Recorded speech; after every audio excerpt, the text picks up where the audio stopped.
Bom dia, tudo bom com vocês? Tudo certo, Peri. Vamos conversar um pouquinho a respeito dos preços. A gente está vendo uma certa queda nos preços do algodão aqui no mercado interno. Isso já era esperado para o mercado. Conta um pouquinho mais para a gente. Olha só, tem uma sazonalidade que acontece sempre de julho, agosto, setembro, que é o momento em que entra a safra nova e, dependendo do ano, num ano como esse, em que preços dos contratos que o produtor tem na gaveta estão mais atrativos do que os preços dos contratos que o produtor pode fazer, o algodão acaba sendo canalizado para cumprir os compromissos que já existem de exportação. Então, é comum que nesse começo aí de safra o mercado interno sofra um pouquinho. Os nossos clientes do mercado interno, a gente sempre recomenda que estejam um pouco mais comprados, né? Entre junho e outubro, porque realmente os produtores costumam cumprir seus contratos de exportação primeiro e depois vender no mercado interno. Então, essa sazonalidade ela acontece todo ano, está acontecendo agora, mas o consumo do mercado interno continua com algumas variações dependendo da região.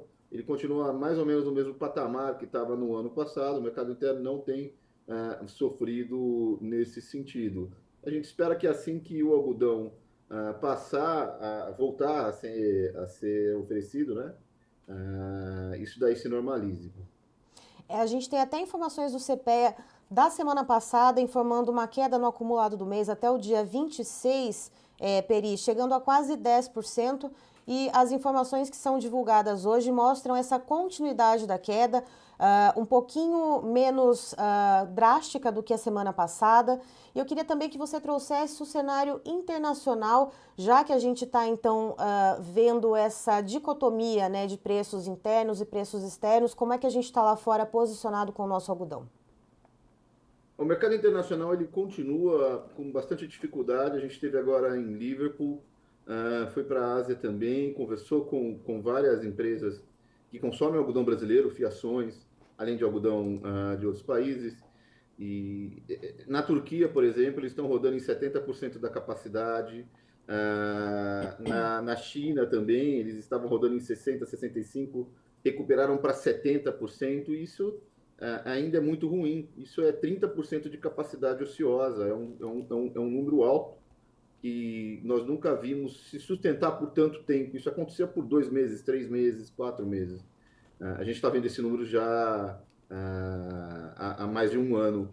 Então, a demanda lá fora continua com muita dificuldade e a gente tem agora, de novembro para dezembro, o algodão americano entrando. Então, vai começar os embarques de algodão americano em dezembro, eles se estabilizam de janeiro para frente e aí a gente vai ter uma oferta, a gente tende a ter uma oferta ainda maior de algodão no mercado internacional. Então a gente vai ter uma entrada de algodão americano no momento em que o consumo para o algodão brasileiro tá menor, né? Para todo o algodão como um todo. Era O que a esse gente número espera que eu que queria talvez confirmar com acontecesse. você, Peri. Esses 30% de capacidade ociosa que você citou, é mundialmente falando, é isso? Exato, exato. No Brasil isso não está acontecendo, tá? Está acontecendo num nível muito menor. Mas Europa e Estados Unidos estão com um consumo de têxteis muito menor do que costumava ser antes da pandemia e até um pouquinho depois da pandemia aí em 21, isso daí recuperou bem durante a pandemia. Então, a gente ainda não voltou naqueles níveis de consumo pré-pandemia, como aconteceu com algumas indústrias, e daí essa capacidade ociosa. O que a gente espera do verbo ter esperança, né? É que com a estabilização da inflação nos países mais ricos, passe a sobrar mais dinheiro para os consumidores voltarem a investir naquilo que eles podem postergar, né? Que são os chamados bens de luxo. Têxtil é um produto necessário, ninguém vive sem têxtil, mas é um produto que você pode postergar. Então, a gente espera que com a estabilização da inflação, parece que isso está acontecendo nos Estados Unidos, tomara que essa tendência continue, volte a sobrar dinheiro para o consumo de têxteis e toda essa cadeia que está extremamente seca, como a gente fala, né, muito pouco estocada em toda a cadeia, ela volte e volte de uma maneira sustentável.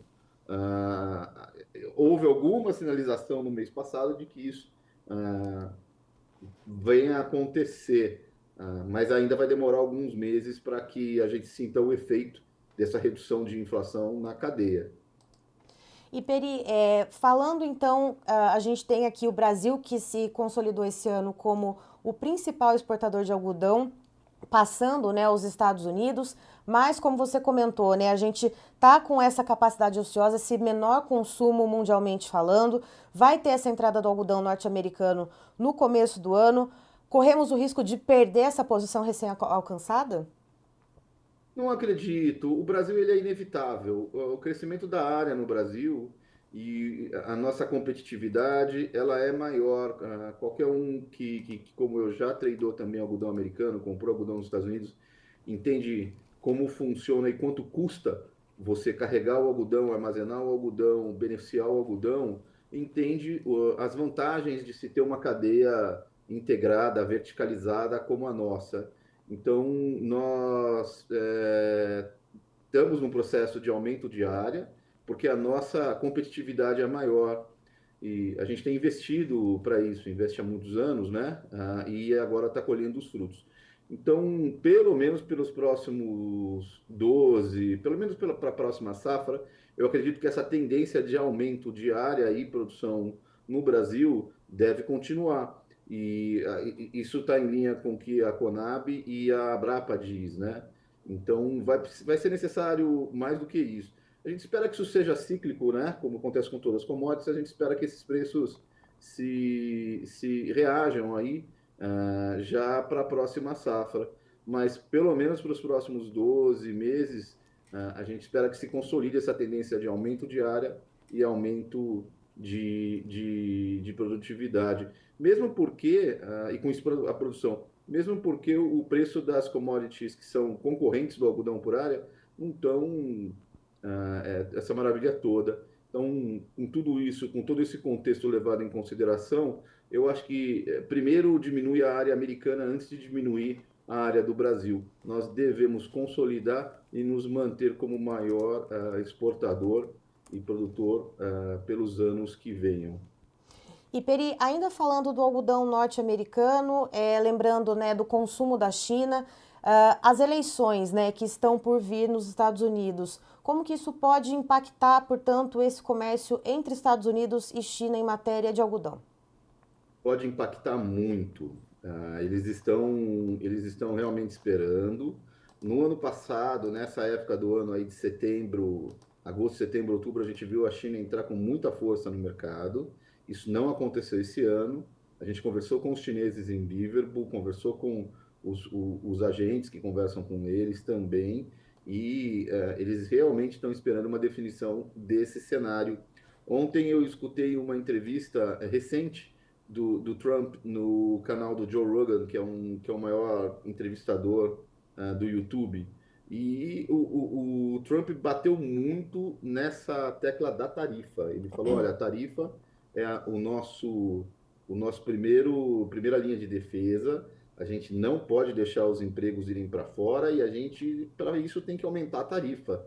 Então, eu imagino você sendo um exportador chinês que depende muito do mercado americano, ouvindo essa parte da entrevista. Deve realmente dar medo. Então, eles estão segurando tudo quanto é investimento, segurando as compras, esperando uma definição para ver para onde vai o mercado. Porque, em que se pese você prometer uma coisa e fazer outra, o que o Trump tem prometido é realmente uma interferência forte na exportação e na importação, como ele fez das outras vezes. Ele citou até o caso de uma indústria automobilística enorme que estava para ser inaugurada no México, visando exportação para os Estados Unidos, e que ele avisou que se ele fosse eleito, ele ia colocar uma tarifa de 100 a 200% nesses carros, e eles pararam o projeto esperando essa definição. Então, se a indústria de carros que estava sendo construída no México para ver o que vai acontecer, imagina toda a indústria têxtil que depende tanto desse mercado. Então, a gente espera que essa definição da eleição, uma vez acontecida, normalize o nosso mercado. Cara. Mas até lá, o mercado vai ficar um pouco em suspense aí, esperando o que vai acontecer. E Peri, informações também de que a safra de algodão na Índia, que também é um grande player, deve ser menor. como que isso também deve impactar, né, nesse caldo global? Eu estive lá, impacta de uma maneira muito interessante. A Índia volta a comprar algodão brasileiro, né? E é um país muito parecido com a Argentina, eu acho. É um país que eles têm um preço mínimo para os produtores, eles têm, eles falam em 600 mil produtores, 600 mil pessoas, né? Dependendo da agricultura, e mais de 6 mil produtores. Então, é socialmente muito importante para a Índia ter um preço mínimo para o algodão e ter tarifa de importação. Acontece que nesses momentos em que eles não têm algodão suficiente para abastecer o mercado interno, existe uma grande pressão para que essas tarifas sejam reduzidas. Independente disso, é mais um mercado que se abre para o algodão brasileiro, a exemplo do que aconteceu em tantos outros países como Coreia, como Turquia, como Taiwan. Nós vamos ter que fazer um trabalho lá de convencimento das empresas, elas vão ter que aprender a lidar, trabalhar com o algodão brasileiro, mas isso vai acontecer e isso passa a ser um mercado a mais para a gente. Se isso vai acontecer pelos próximos anos, se esse mercado ainda vai estar lá, ou se a produção indiana volta a crescer já no ano que vem, e eles se tornam novamente autossuficientes, é algo que a gente vai ter que ver. Mas a produção na Índia ela é muito volátil por causa das chuvas de monções e também porque eles têm muito pouco controle estatístico, são muitos produtores e eles têm uma dificuldade de dizer o que está acontecendo ou não. Esses números o SDA solta mais ou menos por percepção e a gente tem que estar atento a eles. Mas é fato de que eles estão sim comprando e tendo que importar algodão, que normalmente eles não têm que fazer, e que essa produção está menor. Mas ainda não é suficiente, não é uma quebra de safra enorme que vá, né, fazer com que o preço do algodão suba e que a demanda exploda. Não é esse tipo de gap entre necessidade de importação e produção interna que a gente deve ter na Índia esse ano. O que a gente precisa realmente é que os principais consumidores de têxteis do mundo, Europa e Estados Unidos, voltem a consumir nos mesmos patamares pré-pandemia. Aí sim, a gente volta a ter os preços saudáveis de volta, que é bom para toda a cadeia, desde o produtor até o retailer, a pessoa que vende as roupas lá na ponta. E Peri, aproveitando o gancho que você citou as chuvas de monções na Índia, queria pegar então esse assunto aqui para o clima brasileiro e eu queria te perguntar o seguinte, né? As localidades aqui no Brasil que plantam algodão depois de colher a soja, né? A gente está com várias regiões registrando atrasos nas chuvas, né? E também um consequente atraso no plantio da soja, aquela coisa, chove, planta um pouquinho, para de chover e vai se arrastando por alguns dias. Isso compromete a janela de plantio da próxima safra de algodão? Como que você está enxergando esse cenário? Isso compromete primeiro a saúde do produtor, né? Porque fica essa ansiedade horrorosa. Eu já tive nessa situação e você não quer estar lá, viu? Mas em segundo lugar, dados os preços hoje de milho e soja e o faturamento do algodão sendo muito maior do que essas outras duas culturas, o que a gente deve ver se realmente se consolidar esse cenário de atraso no plantio da soja, a gente deve ver acontecer na maioria dos lugares o que a gente viu ano passado. O produtor aborta a soja e passa a plantar um algodão de ano aí, ao invés de um algodão safrinha. Então, nesse momento, com essa estrutura de preços das commodities concorrentes, eu não tenho expectativa de redução na área de algodão. O que pode sim haver uma pequena redução na área de soja e milho, mas eu acredito que, dadas as condições atuais, o algodão vai ser priorizado em detrimento a essas outras culturas, tá? E a saúde do produtor eu não posso fazer nada, eu só posso torcer aqui para que chova bem e ele consiga plantar no prazo. E a gente já tem alguma expectativa diária de plantio de algodão para essa safra e de quanto vai ser esse aumento percentual, Peri? Fala-se entre 1% e 3% os mais otimistas, tá? Mas principalmente por causa disso que eu te falei, hoje, dependendo do lugar, você tem 50% da área plantada de algodão safrinha, né? Com algodão com essas outras commodities concorrentes. Então, ah, ainda é muito cedo, a gente vai ter que esperar um pouquinho para ver, mas o número que as pessoas falam hoje é algo entre 1% e 3% de aumento, e aí vamos ver o que a produtividade vem para entregar para a gente. mas nesse momento, 30 de outubro, ainda é cedo para cravar esse número, tá? Mas a tendência é de aumento, vamos ver o quanto aumenta. De repente, positivamente, a gente se surpreende, esse aumento é ainda maior. E olhando também, né, para essa situação financeira do produtor, como é que devem ser os investimentos, portanto, nessa safra de algodão que está por vir, Peri?